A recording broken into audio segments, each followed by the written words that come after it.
할렐루야. 예, 귀한 찬양 감사를 드립니다.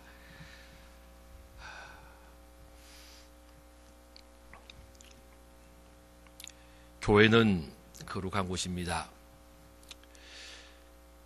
하나님의 거룩함을 교회가 간직하기에 교회는 분명히 거룩해야 합니다.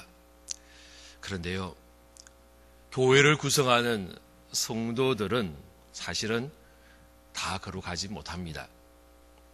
왜냐하면 교회는 거룩해야 되는 장소임에도 불구하고 교회는 죄인들이 모인 곳이기 때문입니다.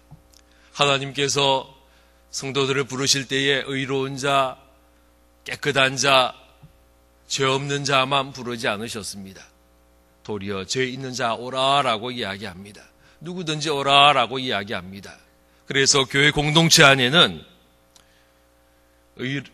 깨끗한 자도 있지만 깨끗하지 못한 자도 함께 섞여 있습니다.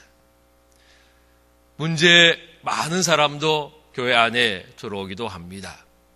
성품이 좋은 자도 있지만 성품이 좋지 못한 자도 교회 안에 들어오게 됩니다. 그러다 보니 교회 안에 상처가 있습니다. 교회 안에 시험거리가 생겨납니다. 교회 안에 여러 문제들이 생겨납니다.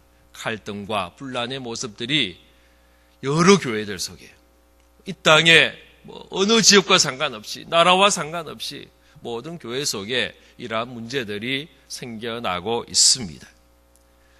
어떤 분들은 교회가 왜 이러냐, 교회가 이럴 수 있느냐라고 이야기하는 분들도 있지만은 제가 볼 때는 지극히 당연한 것입니다.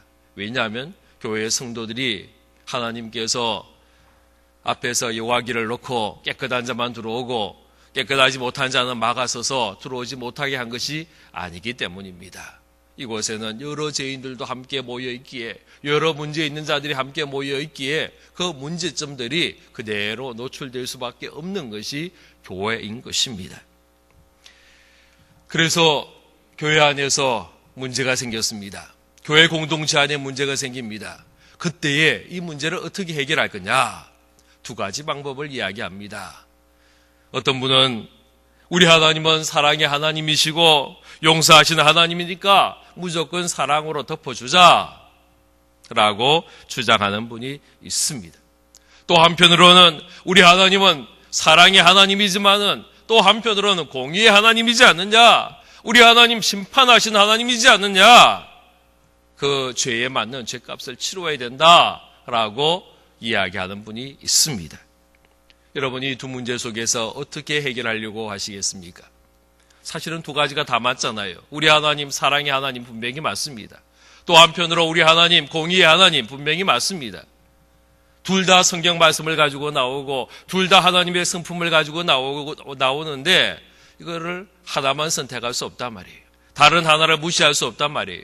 그럼 어떻게 해야 됩니까? 두 가지를 다 수용을 하는 방법을 찾아야 됩니다. 이것이 오늘 본문에 나오는 문제 해결의 방법입니다. 오늘 말씀 속에 문제가 생겼을 때 어떻게 되느냐, 형제가 죄를 범하였을 때 어떻게 되느냐 이야기를 합니다. 첫 번째는요, 두 사람 안에서 먼저 해결을 하라라는 거예요. 15절 말씀 한번 봅시다. 우리 같이 읽겠습니다. 시작. 내 형제가 죄를 범하거든 가서 너와 그 사람과만 상대하여 권고하라. 만일 들으면 내가 내 형제를 얻을 것이요. 예, 지금 범죄한 사람이 생겼습니다. 그리고 이쪽에서 그 범죄한 내용을 알았습니다. 그때 어떻게 되느냐? 두 사람 안에서 해결하라는 거예요. 수군대지 말라는 겁니다. 뒤에서 비난하지 말라는 것입니다. 이것을 부풀리거나 확산시키지 말라는 것입니다. 두 사람 안에서 이 문제를 먼저 해결하는 것이 맞다라는 겁니다. 무조건 덮는 것이 아니고 해결하긴 해결해야 되는데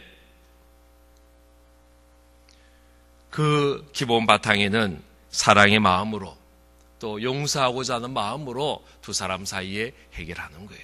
그래서 들으면 내가 내 형제를 얻는다라고 이야기합니다. 지금 두 사람이 이야기하는 것은 형제를 없이 하려고 몰아내려고 둘이서 만난 것이 아닙니다.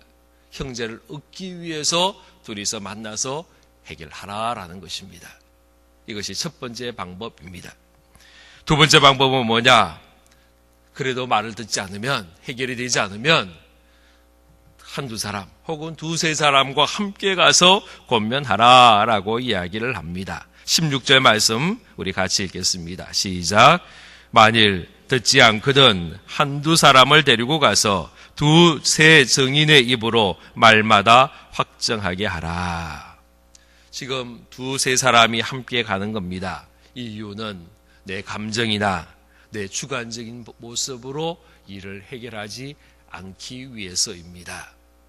객관화시키는 겁니다. 그런데 이 두세 사람은 어떤 사람이 되어야 되느냐? 아무나 데려가는 게 아니에요. 이 사람들은 정인입니다. 정인은 신실한 자가 되어야 됩니다. 신뢰할 수 있는 자가 되어야 됩니다. 믿을 수 있는 자가 되어야 됩니다. 교회 안에서 인정받는 자가 되어야 합니다. 이 사람들이 가운데 서서 중개를 하고 잘 화목케 하는 역할들을 감당하는 그러한 모습들이 있어야 된다라고 이야기를 합니다. 세 번째는요, 그래도 듣지 않는다면 교회 이름으로 이야기하고, 그래도 듣지 않으면 교회가 공식적으로 책망하라라고 이야기합니다. 17절 말씀 같이 읽습니다. 시작. 만일 그들의 말도 듣지 않거든 교회의 말하고 교회의 말도 듣지 않거든 이방인과 세리와 같이 여기라. 지금 이러한 단계들을 밟는 이유는 두 사람이 함께 이야기하고 또 두세 사람과 함께 이야기하고 또 마지막에 교회를 통해서 이야기하는 이유는 벌을 주기 위함이 아닙니다. 이 속에 사랑이 있습니다. 이 속에 회복이 있습니다. 이 속에 용서가 있습니다. 우리가요, 누군가를 권면하고 누군가의 잘못을 지적할 때에 특별히 이 사랑의 마음 그리고 이 용서의 마음이 없이 지적하면 문제가 더 커질 수가 있습니다. 우리가 가장 기본 바탕에는 용서의 마음을 가지고 나아가야 되고 용서의 마음으로 안아주는 마음으로 죄를 지적하기도 하고 권면하는 것입니다. 그런데 문제는 오늘날의 교회가 이러한 방법으로 문제 해결하지를 않는다라는 것입니다. 오늘날 점점 용서가 사라지고 있습니다. 그런데 성경은 뭐라고 이야기하느냐? 우리가 용서하지 않으면 우리 하나님도 용서하지 않는다라고 이야기합니다. 이것이 주기도문의 가르침입니다. 주기도문 보십시오. 우리가 우리에게 잘못한 사람을 용서하여 준 것 같이 우리의 죄를 용서하여 주시고 우리가 고백합니다. 우리가 잘못한 사람을 용서할 때에 하나님께서도 우리의 잘못을 용서하신다라는 거예요. 18절 말씀에 보면 진실로 너희에게 이르노니 무엇이든지 너희가 땅에서 매면 하늘에서도 매일 것이요 무엇이든지 땅에서 풀면 하늘에서도 풀리리라 라고 말씀합니다. 여러분, 우리가 무엇을 매고 무엇을 풀어야 합니까? 우리가 매고 풀어야 할 것은 다른 것이 아니라 용서입니다. 내가 용서하지 않으면 용서받지 못한다라는 겁니다. 그래서 우리는 용서의 사람이 되어야 합니다. 아무리 그 죄를 책망하는 자리에 있다 할지라도 그 전제는 용서가 바탕이 되어야 합니다. 용서하지 않는 책망은 비난일 뿐입니다. 이것은 절대로 관계의 회복을 이루지 못합니다. 단둘이 만나든 두세 사람의 죄인과 함께 만나든 아니면 교회 이름으로 책망하든 언제나 용서가 기본이 되어야 되고 그 바탕이 되어야 하는 것입니다. 19절과 20절 말씀 이어서 보면 기도에 대한 이야기를 하고 있습니다. 여기서 강조하는 것은 함께 기도하라는 거예요. 두 사람이 함께 기도하라라고 이야기합니다. 두세 사람이 내 이름으로 모인 곳에 내가 함께 있겠다라고 이야기했습니다. 우리 19절 말씀 한번 같이 읽겠습니다. 시작. 진실로 너희에게 이르노니 너희 중에 두 사람이 땅에서 합심하여 무엇이든지 구하면 하늘에 계신 내 아버지께서 그들을 위하여 이루게 하시리라. 여러분, 두 사람이 기도해야 할 이유가 뭘까요? 성경을 읽으면서 그런 질문 안 해보셨어요? 어떨 때 예수님은요, 혼자 기도하라라고 이야기하십니다. 예수님 혼자서 기도할 때 되게 많았습니다. 새벽에 기도할 때마다 혼자 기도하셨습니다. 산에 밤을 새우며 기도할 때 혼자 기도하러 가셨습니다. 제자들 다 배 태워 보내고요. 예수님 혼자 산에 올라가셔서 기도하셨습니다. 예수님께서 제자들에게 뭐라고 하셨습니까? 홀방에 들어가서 문을 닫고 은밀한 가운데서 하나님 앞에 기도하라라고 이야기합니다. 이것이 예수님의 가르침이에요. 그런데 지금 오늘 말씀에 두 사람이 땅에서 합심하여 무엇이든지 구하면 하늘에 계신 아버지께서 그들을 위하여 이루게 하신다라고 이야기합니다. 여기 두 사람이 나오잖아요. 왜 두 사람일까요? 누가 두 사람일까요? 나와 가장 친한 친구와 내가 함께 기도하는 것이 두 사람일까요? 배우자와 기도하는 것이 두 사람일까요? 목회자와 기도하는 것이 두 사람일까요? 구역 식구들과 함께 기도하는 것이 두 사람일까요? 여러분, 두 사람이 누굴까요? 저는 오늘 이 말씀을 쭉 묵상하면서요, 이 말씀을 생각을 했습니다. 지금 원수된 두 사람. 지금 한 사람은 죄를 범하고 한 사람은 그 죄를 책망하는 그 두 사람. 한 사람은 용서해야 되고 한 사람은 용서받아야 할 그 두 사람. 이 두 사람이 마음을 모아 기도할 때에 하나님께서 그 기도를 들으시고 응답하시는 줄로 믿으시기를 바랍니다. 지금 여기서 두 사람이 합심하여 기도하라는 것은요, 서로 그 잘못을 고백하고 또 그 잘못된 모습 앞에서 용서하고 용서를 받으며 한 마음이 되어서 같이 기도하는 그 모습.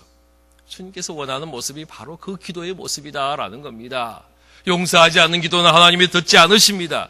용서하고 용서받는 그 두 사람이 함께 기도할 때에 무엇이든지 구하면 하나님 아버지께서 그것을 이루어 주신다라고 말씀하고 있습니다. 20절 역시 마찬가지입니다. 두세 사람이 내 이름으로 모인 곳에는 나도 그들 중에 있느니라. 여기 한 사람이 더 늘었어요. 두세 사람. 이 두세 사람은 누굴까요? 또 역시 앞에 나왔던 그 두세 사람의 증인들, 함께 화해의 중보자가 된 사람들, 이 사람들의 모습이지 않겠습니까? 두세 사람은요, 용서의 사람입니다. 용서를 위하여 힘쓰고 애쓰는 사람들입니다. 이러한 사람들이 함께 모인 그곳에 우리 주님이 함께 하신다라고 말씀하는 겁니다. 오늘 말씀은요, 기도 열심히 하라는 말씀이 아니에요. 물론 우리 기도해야죠. 그러나 이 말씀은 여러 사람이 함께 모여가지고 똑같은 목소리로 부르짖어 기도하라, 이 말이 아니에요. 이 말씀은 용서하라라는 거예요. 우리의 기도가 용서의 기도가 되어야 된다라는 거예요. 마음의 분노를 가지고 기도하는 것 하나님이 들으시지 않는다라는 겁니다. 마음의 원망을 가지고 아픔을 가지고 기도하는 그 기도 하나님께서 그 기도 안 들으신다라는 겁니다. 서로를 용서하고 또 용서받으며 그래서 하나가 된 그 공동체, 그 속에 하나님이 함께 하시고 그들의 기도를 하나님이 들으시고 응답하심을 여러분 믿으시기를 바랍니다. 21절 이하의 말씀에 보면 이 용서에 대한 예수님의 비유의 말씀이 나옵니다. 21절 말씀에 보면 베드로가 예수님께 질문을 했습니다.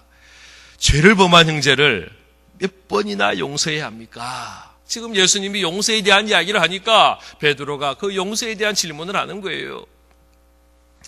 7번 정도 용서하면 괜찮겠습니까? 라는 질문을 하였습니다.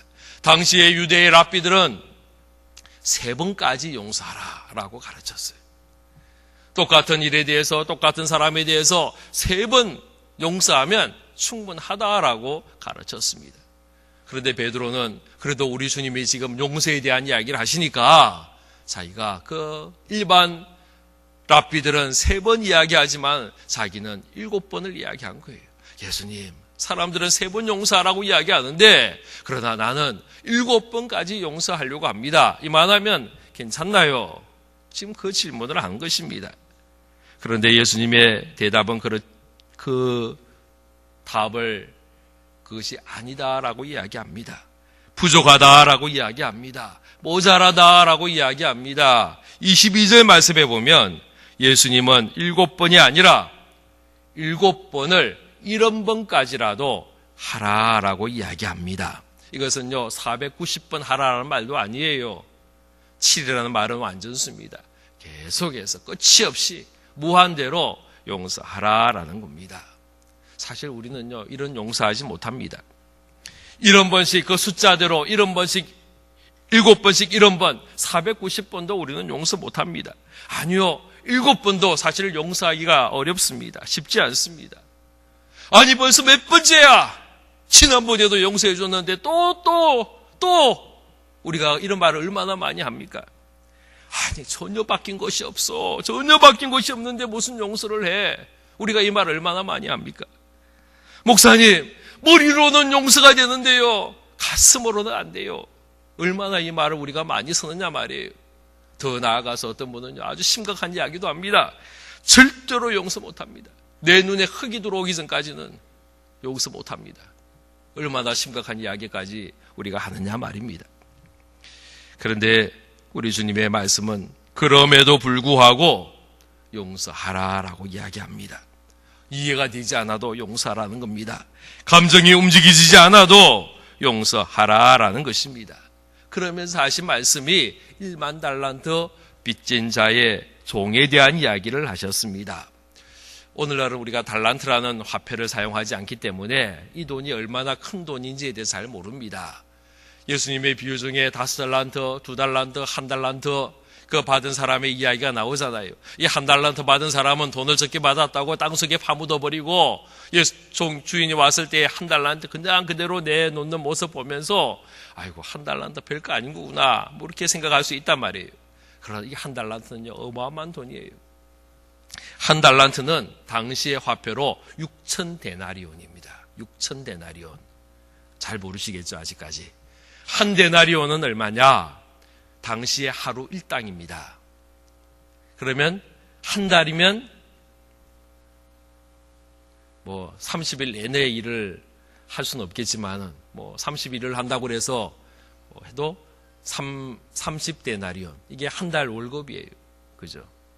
1년에 360일인데 1년 내내 일을 못해요. 안식일날 일을 안 하니까 많이 하면 300일 일한다라고 생각하면 1년 연봉이 얼마냐? 3,300데나리온. 그죠? 300데나리온이. 10년 일한 10년 연봉이 계산이 안 되세요? 10년 연봉이 3,000데나리온이. 한 달란트는 얼마나 냈냐? 6,000데나리온이라고 했으니까 20년 연봉이에요. 20년, 한 달란트가 20년 연봉이에요. 그런데 지금 이 종이 한 달란트 빚진 게 아니에요. 얼마 빚졌다고요? 1만 달란트예요. 만을 곱해야 됩니다. 그러면 몇 년치 연봉입니까? 갑자기 계산이 안 되니. 20만 년. 이거는 계산이 안 되는 숫자잖아요. 하루 일당을 계산하기 편하게 10만 원으로 잡으면은 얼마가 될까요? 6조 원이에요. 6조 원. 요즘 하도 인플레가 심해가지고 하도 숫자가 높아져가지고 억조 이야기해도 별로 놀래지도 않으시잖아요. 6조 원. 6조 원이래요. 한 사람이 빚진 게 6조 원이랍니다. 20만 년을 일하고 한 푼도 쓰지 않고 모아도 26조 원을 우리가 모을 수 없는데 이 돈을 지금 한 사람이 빚졌다라는 겁니다. 얼마 전 뉴스 봤더니 우리나라가 참 빚이 많답니다. 2013년 말 기준으로 봤을 때에 우리나라 빚이 얼마냐? 3,783조랍니다. 억도 아니고 대단하잖아요. 가계부채, 정부부채, 기업부채 다 합친 금액인데 개인금융부채만 해도 1295조나 된답니다. 이것을 국민 1인당 우리 5천만 인구로 나누면 1인당 약 2,500만 원 정도의 빚이 있다라는 거예요. 4인 가족으로 기준한다면 한 가정당 1억 원의 빚이 다 있는 거예요. 이게 우리나라의 지금 현실이다라고 이야기를 합니다. 나는 돈 빚진 거 없는데 그래도 평균으로 따지면 우리 국민 한 가정당 1억 원의 빚이 있는 거예요. 이것도 얼마나 큰 빚입니까? 온 국민들이 합치니까요, 3천조가 넘는 그런 어마어마한 돈이 되는 겁니다. 그런데 이 1만 달란트 빚진 자, 한 가정에 1억도 어마어마한 빚인데 이 사람은요, 혼자서 6조 원의 빚을 졌다라는 거예요. 당연히 이 사람은 갚을 능력이 없습니다. 그 몸을 팔고 아내와 자식들 다 종이 되고 자기의 모든 소유 다 판다 할지라도 이 돈 절대로 만들어낼 수 없는 그런 빚이었습니다. 그런데 오늘 말씀해 보면 왕이 이것을 불쌍히 여겨서 탕감해 주었다라는 겁니다. 우리 27절 말씀 같이 읽겠습니다. 시작. 그 종의 주인이 불쌍히 여겨 놓아 보내며 그 빚을 탕감하여 주었더니, 여러분 6조 원이라도 되는 돈을 안 갚아도 된답니다. 만약 여러분이 6조 원의 빚을 졌는데 국가에서 그거 안 갚아도 됩니다. 그러면 기분이 좋을까요? 나쁠까요? 어쩌면요 6조 원의 빚을 질 리도 없겠지만은 6조 원의 빚 안 갚는다라고 이야기해도 어쩌면 별 감동이 없을 수도 있겠다라는 생각을 했어요. 이거는 너무 어마어마한 돈이고 이거는 상상 속이나 있는 숫자여서 아마 실감을 느끼지 못할 수 있지 않겠냐라는 생각이 들었습니다. 이 종이 그런 것 같습니다. 어마어마한 용서를 받았습니다. 그런데요, 이걸 실감하지 못하는 거예요. 금방 아주 이상한 일이 생겼습니다. 이해되지 못한 일을 했습니다. 지금 용서받고 나가자마자 무슨 일을 했느냐? 길에서 자기 친구를 만납니다. 그런데 이 친구가 어떤 사람이냐 하면 자기에게 100데나리온의 빚을 진 사람이에요. 100데나리온. 그러면 100일치 임금. 그죠? 그러니까 이렇게 앞뒤 다 빼고 한 넉 달 정도의 월급, 그 비용 정도를 빚진 사람이에요. 일당 10만 원 계산하면 한 1,000만 원 정도의 빚을 진 사람, 이 사람을 만난 것입니다. 그리고는 이 사람의 목을 붙잡습니다. 빚을 갚아라라고 이야기합니다. 여러분 이해가 되세요? 지금 6조 원의 빚을 탕감받았어요. 6조 원의 빚 안 갚아도 된다라고 이야기를 들었습니다. 기분 좋은 모습으로 나왔는데, 신나서 길을 나왔는데 자기의 친구를 만나고 자기에게 100데나리온 1,000만 원 빚진 사람을 만나고는 그 사람에게 빚 갚아라라고 지금 소리치는 거예요. 이 사람이 돈이 없었습니다. 조금만 참아주시오. 내가 조금 이따가 갚을게.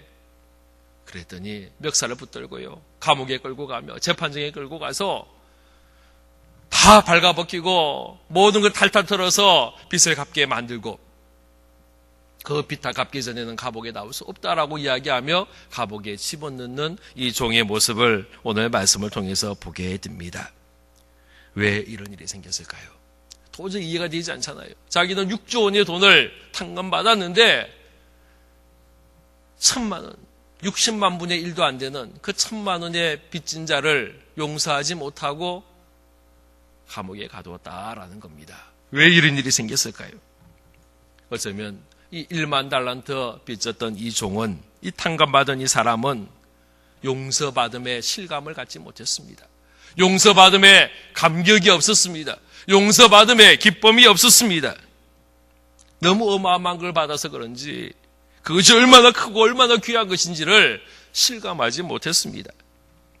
아무리 많이 받아도 받은 것을 알지 못하는 자는 결국 받지 못한 것과 똑같습니다. 아무리 용서를 많이 받아도 용서받음을 알지 못하는 사람은 용서받지 못한 것과 똑같은 것입니다. 아무리 사랑을 많이 받아도 사랑받았음을 알지 못하는 사람은 사랑받지 못한 자와 똑같은 삶을 살게 되는 것입니다. 여러분, 용서는 누가 하느냐? 용서받은 자가 하는 거예요. 사랑은 누가 하느냐? 사랑을 받아본 사람이 하는 겁니다.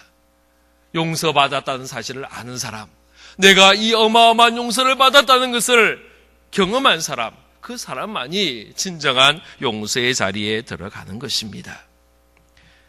우리는 이것을 늘 기억해야 합니다. 내가 돈을 빌려준 자가 아니라는 거예요. 우리는 자꾸 받으려고 그래요.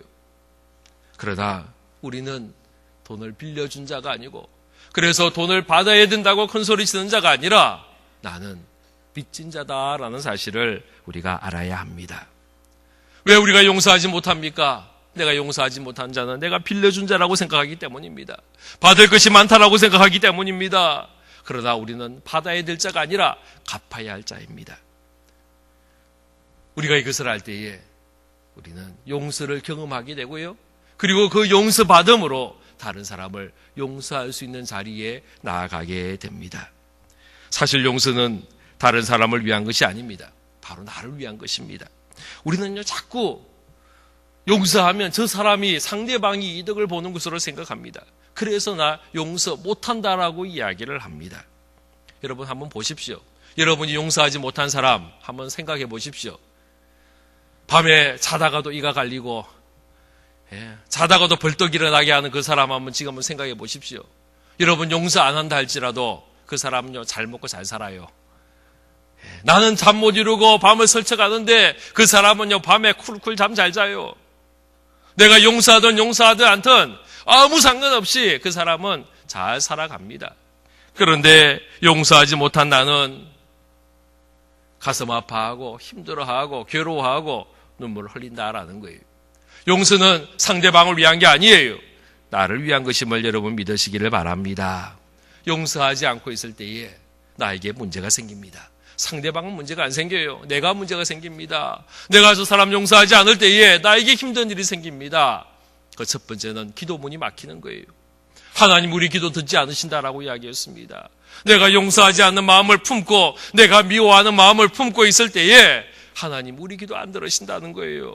용서해야만이 하나님 우리 기도 들으신다라고 이야기하는 겁니다.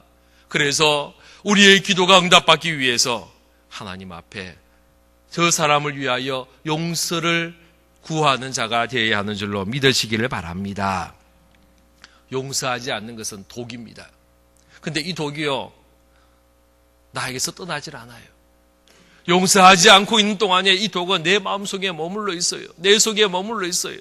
이 독이, 그 독이요, 그 용서받지 못하는 그 사람을 해하는 것이 아니라 지금 용서하지 않는 나를 상하게 만드는 거예요. 독이 내 속에 있으면서 나를 죽이고요, 나를 힘들게 하고요, 나를 어렵게 만드는 것입니다. 여러분, 나를 위해서, 자기를 위해서 우리가 용서의 사람 될 수 있기를 바랍니다. 더 심각한 것은 내가 용서하지 않으면, 내가 저 사람을 용서하지 않았는데 하나님께서 날 용서하지 않는다는 거예요. 나는 사람을 용서하지 않을 뿐인데 하나님께서 날 용서하지 않으신다는 겁니다. 이게 더 큰 문제잖아요. 더 심각한 거잖아요. 32절부터 35절까지 말씀 우리 같이 읽도록 하겠습니다. 시작. 이에 주인이 그를 부르다가 말하되 악한 종아, 내가 빌기에 내가 내 빚을 전부 탕감하여 주었거늘 내가 너를 불쌍히 여김과 같이 너도 내 동료를 불쌍히 여김이 마땅하지 아니하냐 하고 주인이 노하여 그 빚을 다 갚도록 저를 옥졸들에게 넘기니라. 너희가 각각 마음으로부터 형제를 용서하지 아니하면 나의 하나님 아버지께서도 너희에게 이와 같이 하시리라. 할렐루야. 사실 용서가 어렵습니다. 용서가 쉽지 않습니다. 내가 누군가를 용서하는 건 너무너무 힘듭니다. 어렵습니다. 제가 박사과정을 상담학을 공부를 했었는데 풀러 신학교에서 상담학을 가르치는 교수님이 한 번은 용서에 대한 이야기를 했습니다. 용서는 일회적인 사건이 아니고 반복적인 사건이 되어야 합니다라는 이야기를 들으면서 굉장한 은혜를 받았습니다. 우리는요, 용서 한 번 선포하면 되는 줄 알아요. 기도합니다. 하나님, 나 저 사람 용서할게요. 그런데 그 다음날 되면요, 또 화가 치밀어 오르잖아요. 그 사람 생각하면요, 막 얼굴만 보면요, 막 얼굴이 붉게지고요, 심장이 벌렁거리고요, 화가 나고요, 그런 모습이 생겨난단 말이에요. 실컷 어젯밤에는 용서한다고 기도했는데 아침이 되니까 또 용서하지 못하는 마음들이 우리 속에 또 생겨난단 말이에요. 이것이 계속해서 반복이 되면서 아이고, 저 사람은 용서받지 못한 사람이구나 라고 생각하기도 한다라는 겁니다. 이것이 저희 경험이었습니다. 용서가 참 어려웠습니다. 그래도 목사니까 용서해야지. 하나님, 자 용서할게요. 그런데 또 주일날 되면 또 힘들단 말이에요. 너무너무 힘들었어요. 그런데 그 강의를 들으면서요, 그동안에 힘들었던 것들이 눈 녹듯이 녹아지는 것을 경험을 했습니다. 용서는 한 번 선포하는 것이 아니라는 거예요. 우리가 자꾸 그것에 착각하고 속는 겁니다. 용서는 계속해서 반복하는 겁니다. 그래서 예수님이 7번씩 70번까지라도 용서하라라고 이야기합니다. 계속해서 용서를 선포하라는 거예요. 내 마음에 분노가 생길 때마다, 그 사람의 얼굴을 볼 때마다, 화가 치밀어 오를 때마다 우리는 끊임없이 하나님 앞에 선포해야 됩니다. 자다가도 벌떡 일어나서 그 사람 때문에 잠을 설칠 때마다 우리 하나님 앞에 또 기도해야 합니다. 하나님, 지금 내 가슴은 용서하지 못하지만은 내 믿음으로 용서합니다. 하나님의 신앙으로 용서합니다. 주님께서 용서하라고 이야기하시니까 내가 용서합니다. 부르짖는 거예요. 감정을대로 살아가는 것이 아니라 신앙으로 살아가야 됩니다. 할렐루야.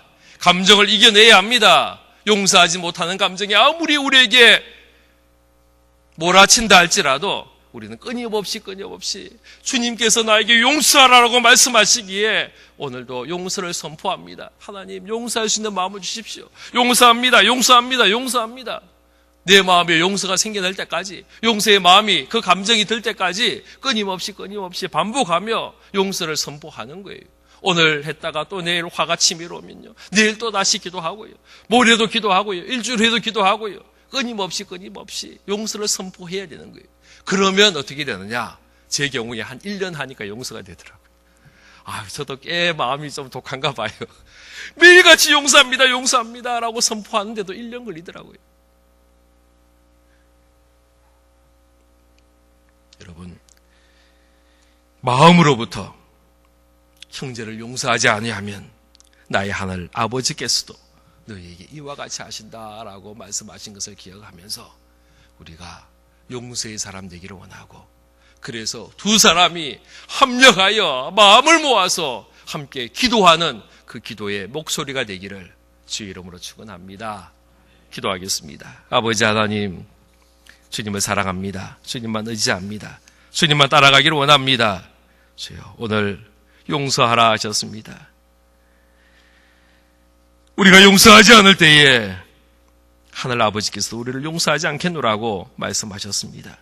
주님, 용서하는 자와 용서받는 두 사람이 마음을 합심하여 함께 기도할 때에 하나님, 하늘에서 들으시고 우리를 위하여 이것을 이루어 주신다라는 하늘의 약속의 말씀을 의지하며 우리가 용서의 기도할 수 있도록 허락하여 주옵소서.